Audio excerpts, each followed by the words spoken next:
Welcome, everyone. I am Bob Wurzelbacher, the director of the Respect Life Office for the Archdiocese of Cincinnati, and this is our video podcast series that we call Being Pro-Life.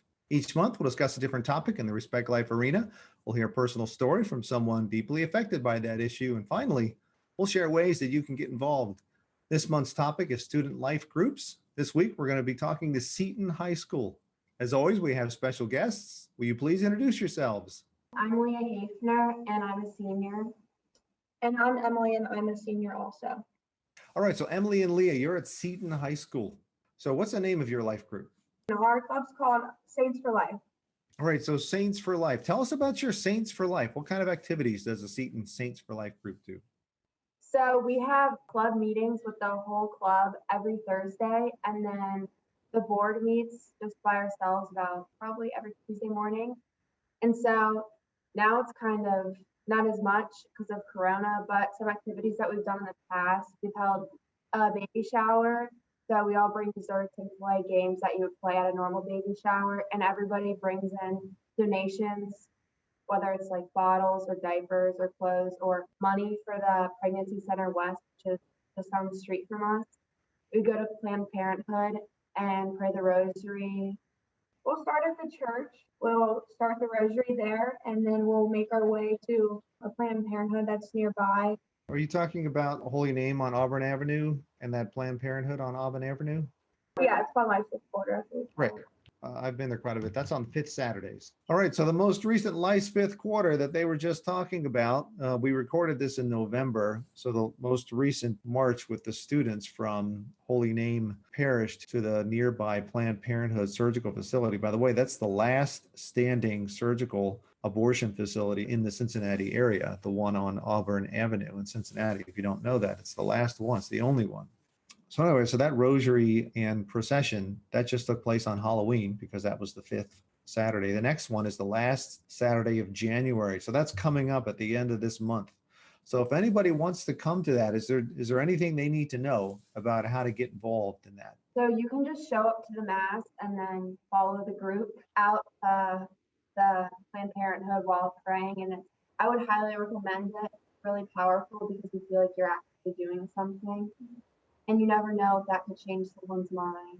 And bring a friend, bring a friend, makes it more fun. So Holy Name on Auburn Avenue, it's at 8 a.m. every Saturday, but we're particularly talking about fifth Saturdays. And then right after that Mass, there's an immediate procession while praying the rosary, just a couple blocks down to the Planned Parenthood facility. It's very well organized. It's very peaceful. Some people might be a little bit scared to do that sometimes. Is there any reason to be afraid?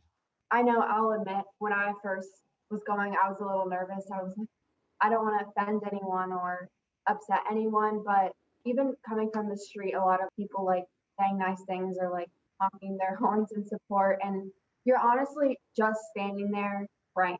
Like you're not doing anything to harm or offend anyone. And I'm shy, so I was also just like, I don't want to be loud or anything, but you're just praying the rosary with the group and, doing a little individual prayer. Are you guys the president and vice president of this group, or what is your association with it specifically? So we have kind of tasks that we all have to do. For example, like I'm in the service group, and so I have connections with Pregnancy Center West. A couple weeks ago, I went over there and got diapers, and then we tied them together and like brought them back, stuff like that. There's also a prayer group. I'm in the news group. So one other girl and I, we probably like once a month on every Thursday, we just gather any like relevant pro-life news and present it to the club just to like keep going and show them that we're actually like making improvements and stuff that's actually happening. There's a secretary, treasurer, probably like 8 of us. Yeah. So Pregnancy Center West, I'm very familiar with them. Laura Yards, you probably know Laura Yards then, the current executive director. I think she comes to, when we give our donation for the baby shower, I think Laura is the one that comes. So you talked a little bit about service. What kind of service do you do other than gathering money and donating money to Pregnancy Center West? We're probably in charge of a meeting every 2 months. And recently we worked with Pregnancy Center West. I picked up probably 20 boxes of diapers And at our club meeting, we tied about 8 together, and then I brought them all back to Pregnancy Center West. They use the diapers to new mothers, give them the reality that they're going to have a child, because we're not just about newborn babies, but we're also about everywhere, no matter what age. So we're going to probably, like, next meeting we're in charge of, we're going to maybe write letters or make bracelets for people in nursing homes. We don't really know with the restrictions of Corona, but that's our hope. Right. And that's really important right now. I've heard a lot about people who can't be visited in nursing homes and really being very, very lonely. Some of even their family members can't visit them as often as they normally would right now because of the coronavirus situation. So that's outstanding. So womb to tomb, as we like to say, right? We're concerned not just about unborn babies, but we're concerned about families and their moms. And we're also concerned about people at the end of life and all those stages in between, for that matter. So that's terrific. Let's talk a little bit about the March for Life. So I know you usually bring a big group to the March. Seton, that is anyway, brings a big group to the March for Life in Washington, D.C. For anybody out there listening who's never been on the march, right? Tell us, what is that like?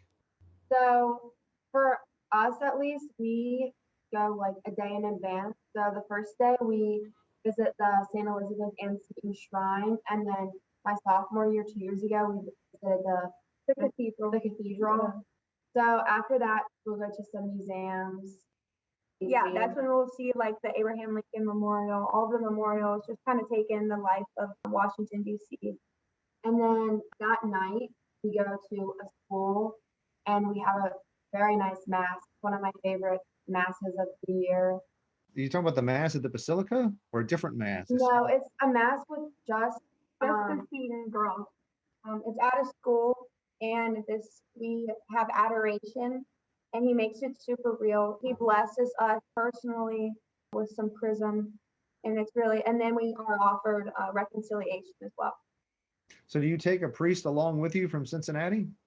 It's the priest that is at that school. So that's Thursday night.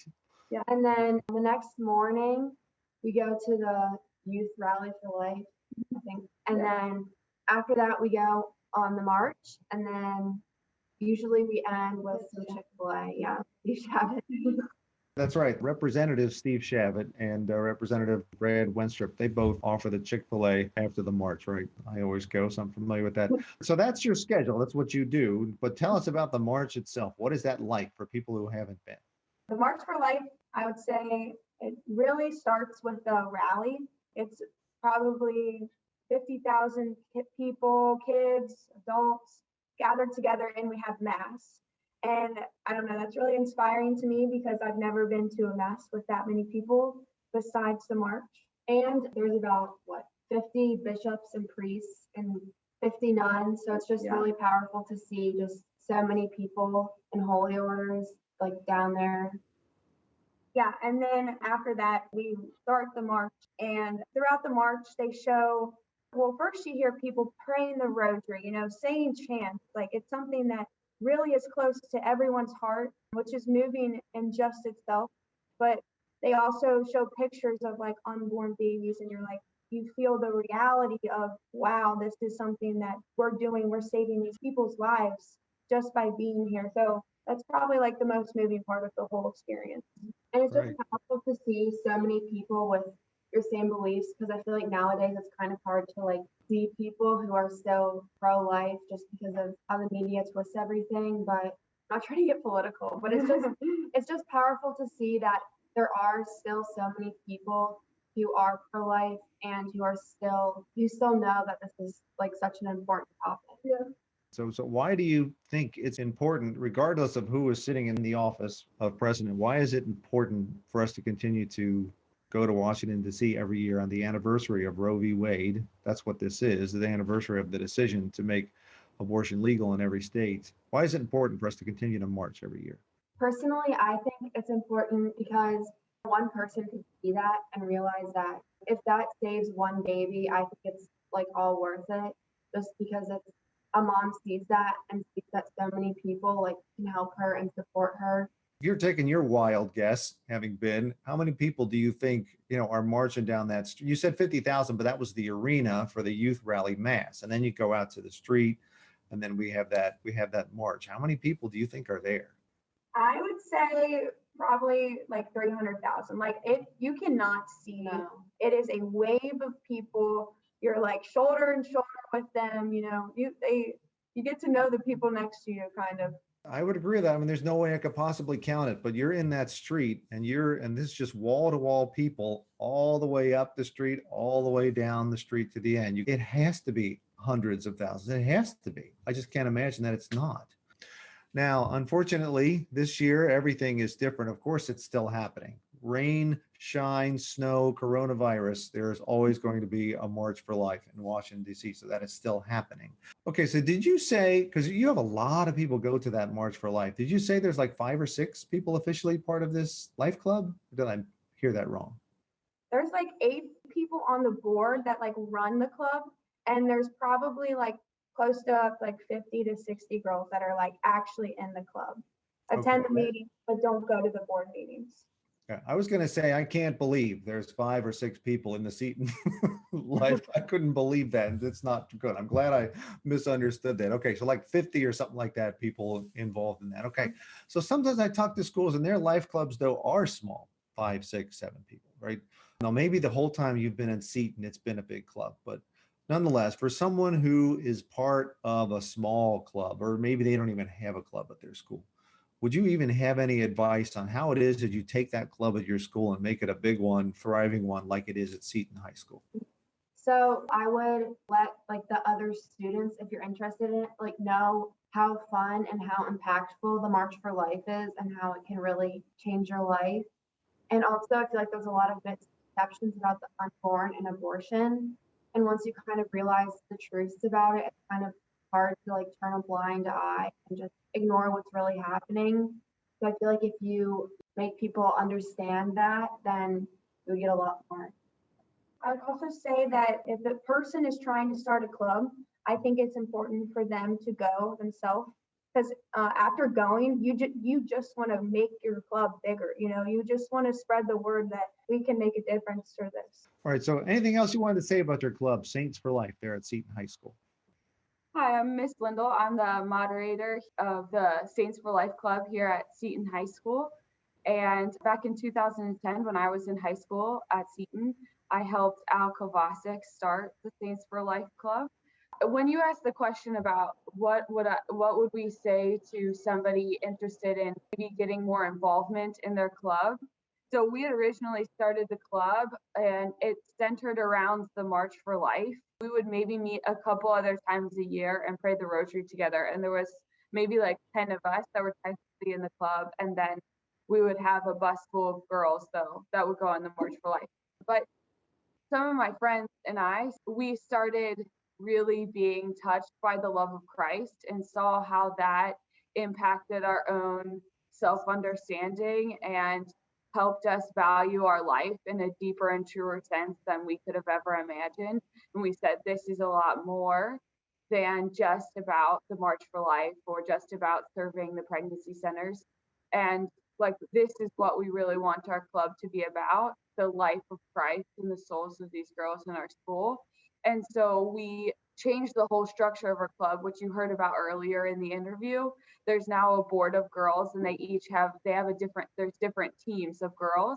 And we go on retreat at the beginning of every year so that they too can be renewed in the love of Christ. And then we really emphasize what it means to be pro-life is much bigger, deeper, richer than just preserving the life of an unborn child. So that's essential to the thing. But we even have 2 girls will continue to educate us in theology of the body. They have to be trained through Pregnancy Center East or Real Woods, or those are the 2 main places in Cincinnati that they can take theology of the body classes.